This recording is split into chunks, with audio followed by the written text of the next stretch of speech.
From Atlanta News First Plus, this is Sports Tonight.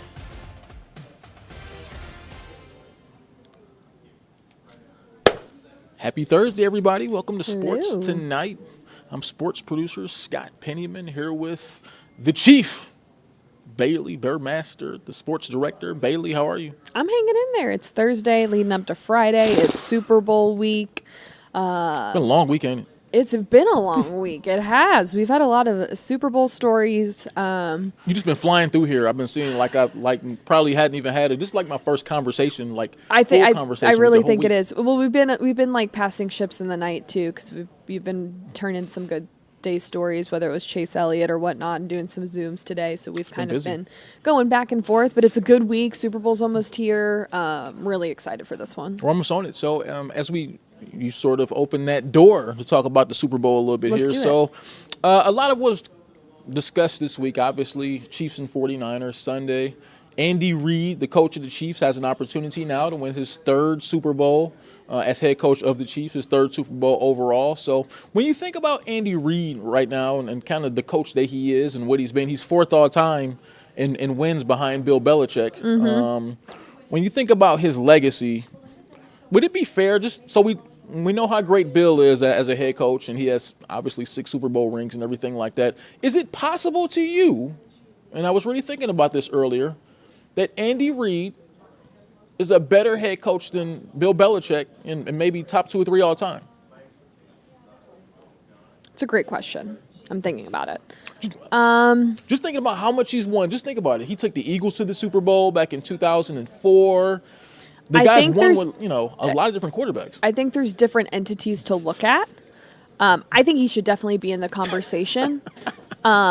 This is what I will say. I think Bill Belichick might be a better coach and leader, but I think it's fair to say that Andy Reid could be up there for how he elevates quarterbacks. Yes. I genuinely think that Patrick Mahomes would not be nearly as successful if Andy Reid was not his coach. I agree. Whatever their repertoire, how they communicate, they're on the same wavelength. I think Connectivity. correct. I just think that is really, really rare in the NFL. Yeah. And how they've been able to cultivate that and make it what it is with the Chiefs has been insane. So I think he is worth the conversation. Yeah, as I was just thinking about it, and this is kind of why I came up with it, when you think about really good coaches, like you said, it's normally tied to coach and quarterback. You normally go, okay, this coach was probably successful. Like when Bill Walsh got his quarterback with the 49ers, when he got Joe Montana, they won 3 Super Bowls. Yep. They had a lot of success. When you look back to, even decades later, you got Jimmy Johnson, whose Super Bowls are tied to Troy Aikman, and most of his success is tied to Troy Aikman in the NFL. Even look at Bill Belichick.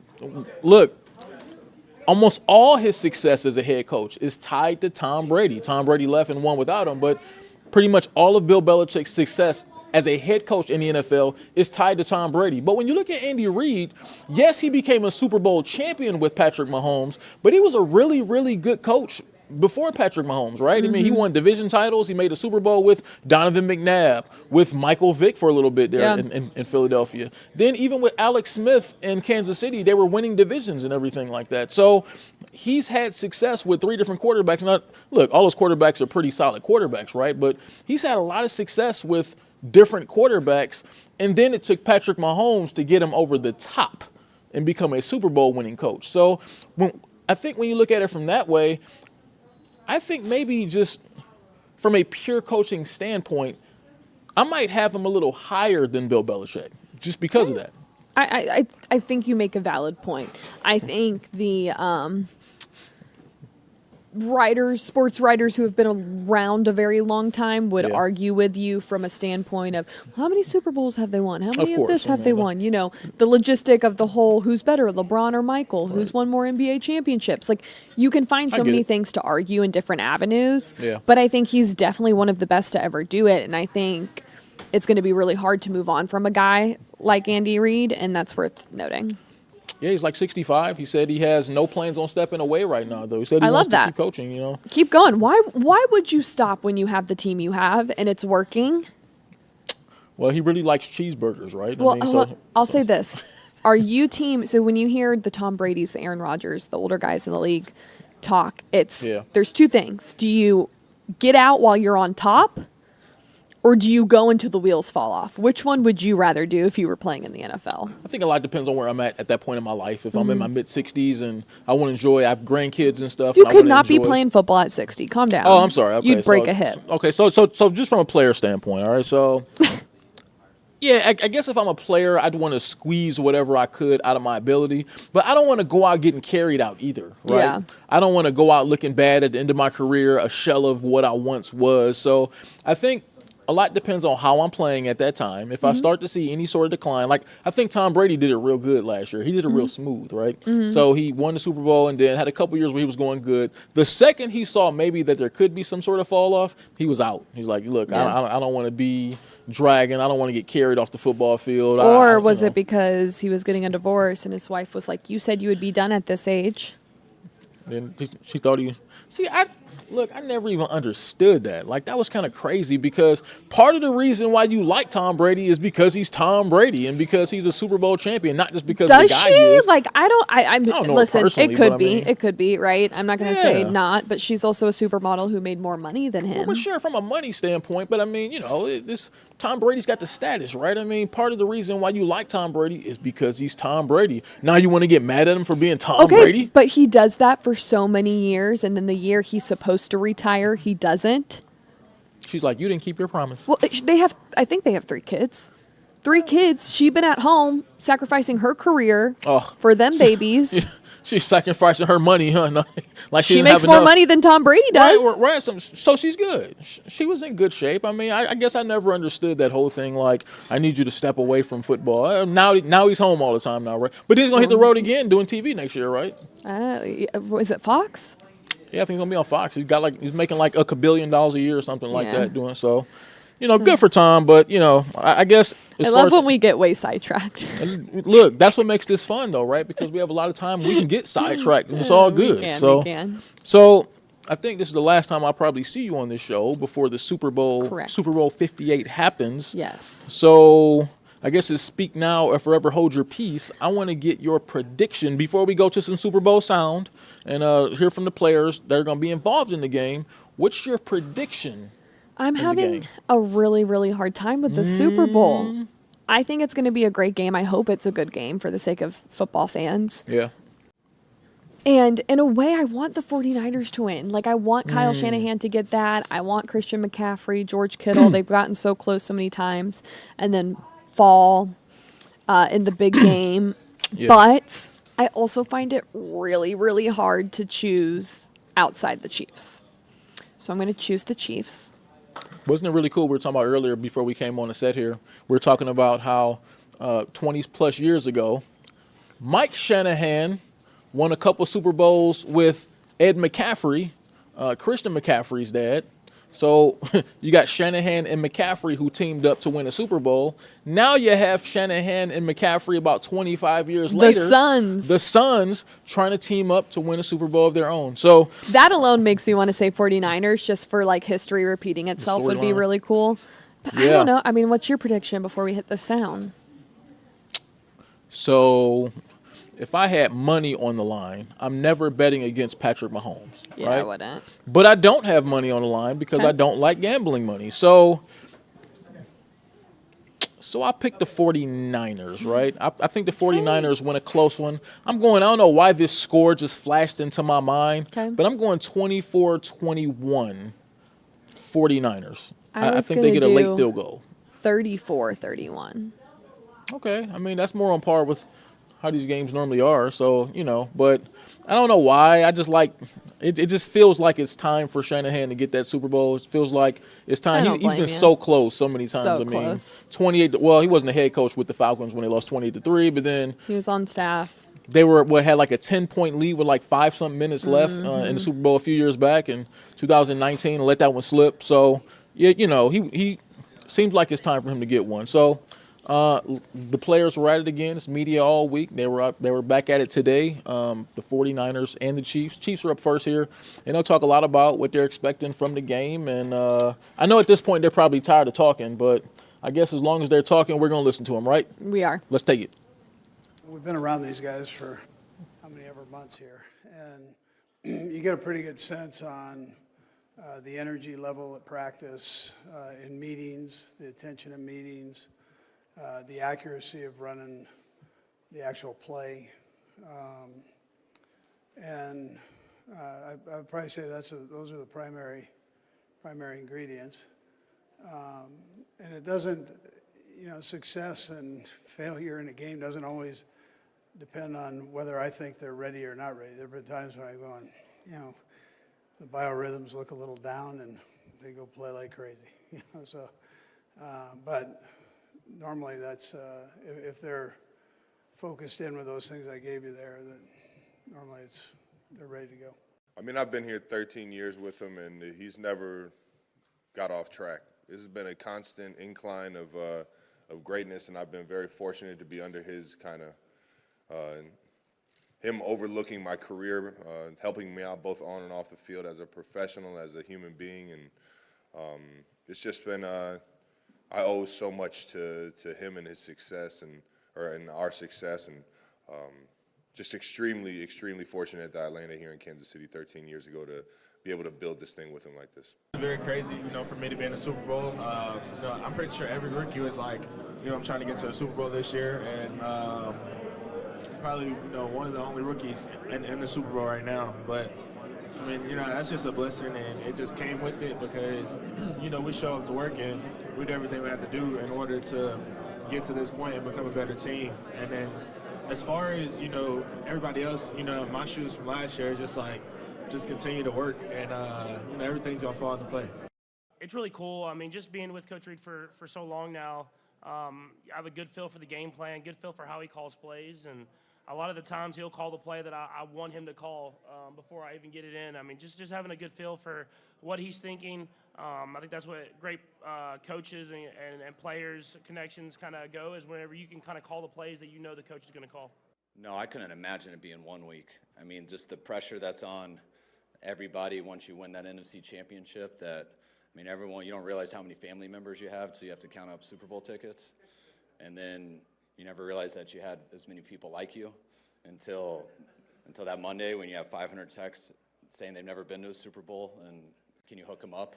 And then you realize that there's only so many people in that stadium and how hard it is. So that's the most stressful thing to me, is watching players go through that who have no idea, and you have to say no to your uncle who was always with you. Well, they don't know how much that costs, and they don't know how much it gets. And I think that's the biggest thing, to have just a few days to set all that stuff aside, because that is important.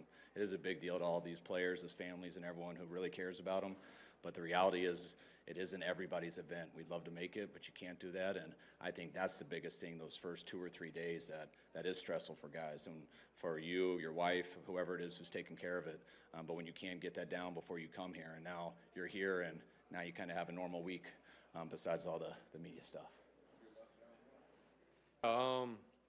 Not making it, what it's not. And I've heard a lot of guys say, it's a big moment, it's a big game, it could be the biggest game of your life kind of thing. But what it comes down to is it's 11 on 11. It's football at the end of the day. You can't get wrapped up in all the stuff outside, what's going on throughout the week. And we're here for a reason. What we've done all year has gotten us here, and so we can obviously have confidence in that. What we've done all year has been good enough, and we just got to continue to do that. I've heard that from multiple of the vets. So. Is that in the building? Yeah, growing up, my dad was pretty good with impersonations, and so I think I picked up from him. Just whether it was family, friends, teammates growing up, I feel like I've always done some impersonations, and they've been pretty well. But I don't know, I'll do it sometimes when we're in the huddle or something to sort of just, show them that, all right, Brock's, he's calm, he's cool and collected here, he's joking around, so it's all good. So I feel like there's times and moments where I do it, but I don't go around trying to impersonate everybody all the time. So yeah, there's a fine line of it for sure. Obviously studying and being prepared for every little situation and circumstance, and being ready to answer those questions right. But also, being able to enjoy the game. We're in the Super Bowl. You dreamed of this as a kid growing up. You wanted to play every kid dreamed playing in this game. And so, I mean, like George obviously gives us a great perspective every game. He's always having fun, joking around. But when the ball's snapped, he's doing his job and he's doing it well. So there's the fine line of it. But, I mean, at the end of the day, man, like this is something that we've all dreamed of growing up and got to be grateful for it and have fun with it. Thank you, guys. Thanks, guys. You know, I don't have a lot of thoughts about it right now, obviously with the Super Bowl ahead of us, but I think one thing this week has taught me is the individual awards and all the individual accolades that you get are great, but there's nothing bigger than the Super Bowl, and that's very true. I think I realized that when they announced the All-Pro and the Pro Bowl and all those things, and I'm extremely grateful for those, and I don't take them lightly and I don't take them for granted. But to have an opportunity to play in the Super Bowl is the biggest thing on the planet. And I think it's what this whole game is all about. And so I think that's what's really special. But as I said, I mean, for him to say that means a lot. Some wise man once told me it's still the NFL and everyone's talented. So for us, it's just about execution. You know, I think taking care of the ball, executing, and when the play is there, make it happen. All right, Bailey. Always good to hear from those guys. Super Bowl, right? I mean, yeah. Just the excitement that has to be along with just playing in that game and just the hoopla. I mean, I know Patrick Mahomes has played in like 30 of these so far, so it seems like he's going to get there every year. But I think he said it best when he said, never take this for granted, right? Yeah, and I think some of those players, probably with the chaos of all the media day and whatnot, it can be a lot. Yeah. There's probably times you have to find where you can take a second, take a breather, be by yourself, take it all in. But no, you should never take it for granted. I mean, it's hard enough to just get there. All right, Bailey. So part of Super Bowl week, one of the fun parts is the NFL Honors. That's the show tonight where they'll announce league MVP, a bunch of different awards, Offensive Player of the Year, Most Valuable Player. So let's do something fun. What do you want to do? Read through what the category is, the names, and then we each choose who we would pick. We pick. Okay, so you want to start at the bottom then, as far as the Assistant Coach of the Year? Okay, yeah. So let's start with that one. Okay. NFL Assistant Coach of the Year. We have Ben Johnson. Okay. We have Mike McDonald from the Ravens, defensive coordinator, who's now the head coach of the Seahawks. Todd Monken, offensive coordinator for the Ravens. Okay. Jim Schwartz. I know who you're going for. Jim Schwartz, Browns defensive coordinator. And Bobby Slowick, Texans offensive coordinator. Who do you got? Oh, it's so hard. It comes down to 3 for me, which is Todd Monken, Well, it's almost Jim Schwartz, that's the whole list. or Bobby Slowick. I just think what Slowick has been able to do with C.J. Stroud and the Texans offense is really, really admirable and get them into the playoffs. I'm not going to give it to him, though. It's going to come down to Todd Monken and Jim Schwartz.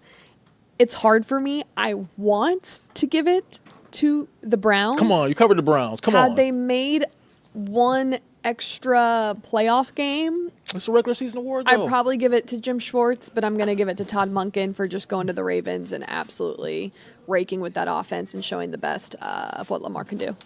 See, look, I still got to be able to visit back home. You know, That's I have, fair. Just a lot of friends back there, so I don't want to be just looking even at it from a football standpoint, though. I love what Ben Johnson did as an offensive coordinator of the Lions. I mean, what he did for that offense this year. Don't love how he handled the championship game.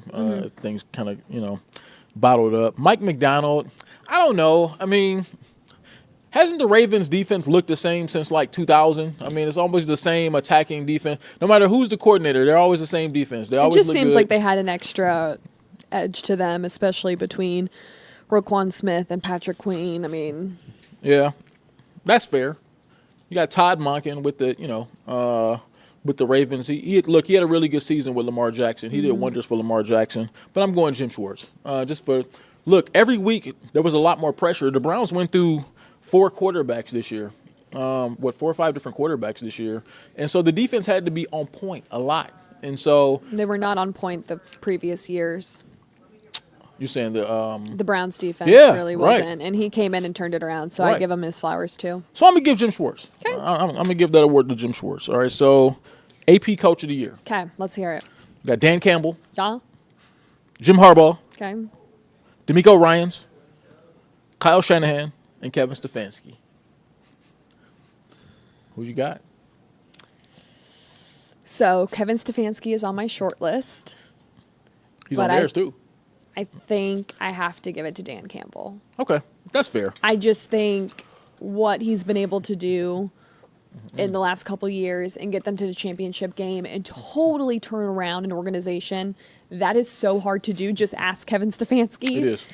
Even though Kevin's been able to deal with so much adversity this year and somehow make it to the playoffs and come out with a winning record, I just have to go with Dan Campbell here. So I'm going to go with I want to go with Kevin Stefanski because obviously he's our hometown guy. And look, the job to win as many games as they did, win 11 games with 4 different quarterbacks, I think that's normally Coach of the Year worthy. But Kevin Stefanski's won that award before. So I'm going to go to DeMeco Ryans. And what DeMeco Ryans did as coach of the Texans this year, rookie quarterback, that team is light years ahead of where they should be right now. And DeMeco Ryans deserves a lot of credit for that, along with C.J. Stroud, too. But DeMeco Ryans really seemed to, learn a lot from the 49ers and Kyle Shanahan and those guys. And so I'm going to give that one to DeMeco Ryans. I like that. Pick. All right, so let's go to one we've debated in the past, Yeah. okay? AP NFL Comeback Player of the Year. So we got Joe Flacco for the Browns. It's a Brown in almost every category. I love it. Damar Hamlin. Baker Mayfield. I don't know why Matthew Stafford is here, but he's on the list. And Tua Tagovailoa. Not really sure why he's there either, but whatever. So I think we both agreed that this is probably going to Damar Hamlin. Yeah. So because of that, I'm going with Joe Flacco. They'll I'm probably going to give you your Browns pick and comeback player of the year. Okay. Well, look, I mean, I'm fine if Joe Flacco wins it. I'm okay with that because I saw what he did late in the year, but it was only for half a season, right? So he came off his couch. He did. But you got Damar Hamlin there, who we all know why he's in this category, and just to be able to make it back to play football is a huge victory for him. But then that brings me to Baker Mayfield because I'm just kicking out Matthew Stafford and Tua. I mean, I don't even know why they're in this category, honestly. Well, Tua's is, I feel like, some valid. concussions, but I mean, I get it. Matthew Stafford, I don't get that. He was just injured, right? Right. But Baker Mayfield, just the career 360 that he's had, being basically disregarded last season. By a lot of people, being obviously number 1 overall pick. We know his story. And then he goes to Carolina last year where people were wondering whether was he even going to come back and be a starter this year. And then next thing you know, I look up last week and I'm seeing Baker Mayfield at the Pro Bowl. All of a sudden. So, look, I mean, just for the season that he had, taking the Buccaneers to the playoffs this year, winning a playoff game, sending home the NFC champs, but just the season he had as a whole, being a top 10 passer most of the season, I wouldn't mind seeing Baker Mayfield win this award, but I totally understand if it goes to Damar Hamlin. Yeah, and I wouldn't be surprised if Baker wins, but I do think it's going to Damar. How do you do that? How do you I think we both agreed on that. Yeah. So AP Defensive Player of the Year, we got Will Anderson from the Texans, Jalen Carter, our old buddy Jalen Carter from UGA, Joey Porter Jr., some guy I never heard of named Kobe Turner, who plays for the Rams, and Devin Witherspoon for the Seahawks, who's really good. Give me Jalen Carter. Go Dogs. Why See, not? I was going to go Jalen Carter, but it seemed like he sort of tailed off. Like he started really good. He was really he exploded onto the scene the first couple games. I thought he was going to run away with this award, but then late in the season, as the defense tailed off for the Eagles, as their team tailed off, so did he a little bit. So, but. No. I'm going to stick with my first mind. I'm going to go Will Anderson because I thought he got better as the year went along for the Texans, and they got a lot of momentum, and they won a playoff game. So so that brings me to Offensive Player of the Year. Offensive Rookie of the Year. I'm sorry. Offensive Rookie of the Year. We got Jahmyr Gibbs, Sam Laporta, Puka Nacua. This tough category. Bijan Robinson and C.J. Stroud. That might be the most competitive category. I think so too. You could make a strong case for a majority of these guys. Yeah, except for Bijan. Honestly, no. I think he was flashy, and I think Bijan's a flashy guy in the NFL, and that's why he's on there. People like him. He's really elusive. He had some big highlights, but there were games where he also kind of disappeared a little bit. He ain't winning this. No.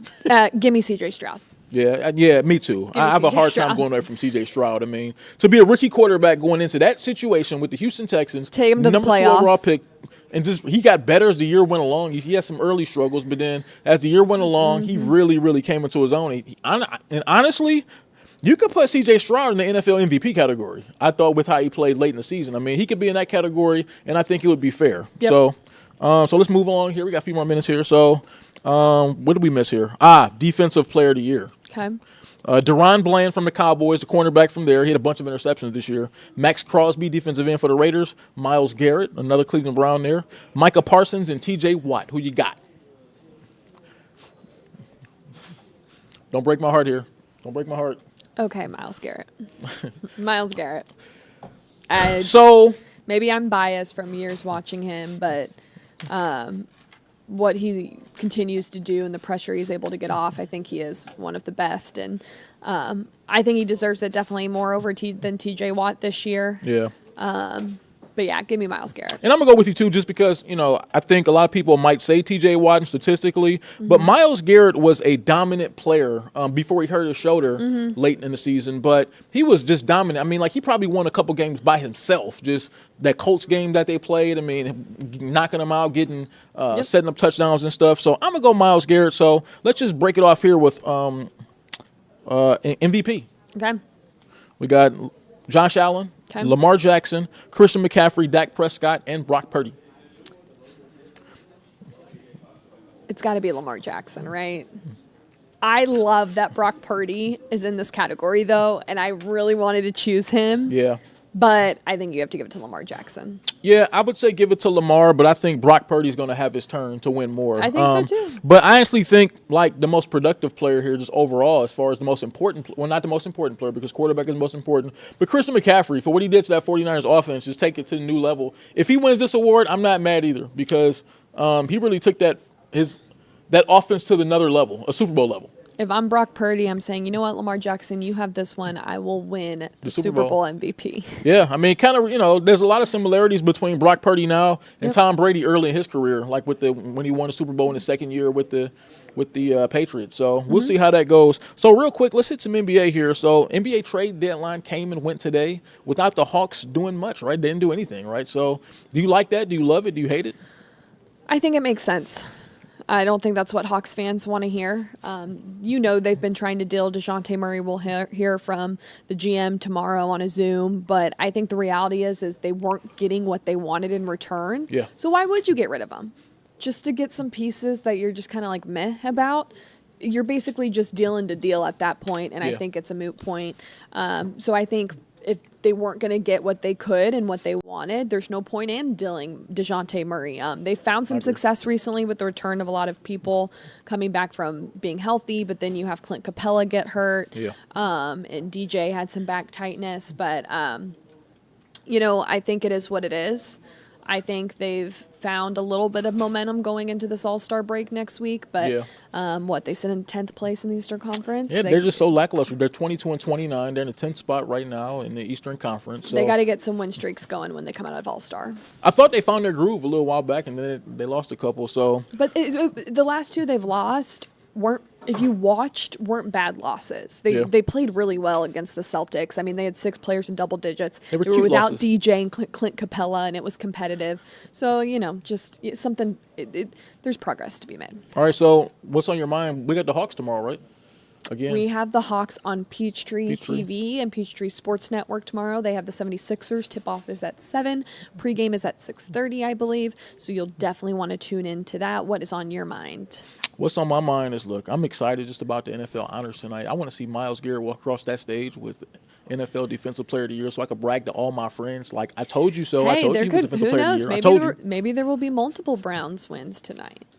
Look, if that's the only one who wins, if Myles Garrett gets a Defensive Player of the Year award and that's it, I don't really care because, like I say, I can make a strong justification for DeMeco Ryans and those other coaches and stuff. But if Myles Garrett wins Defensive Player of the Year, non-negotiable for you. That's not negotiable for me. For me, that's number one because I think that's kind of that puts the cap on his career because they're also inducting Hall of Fame players tonight, and I think Myles Garrett is on that trajectory to be one of those guys in a few years. Sure. We'll see.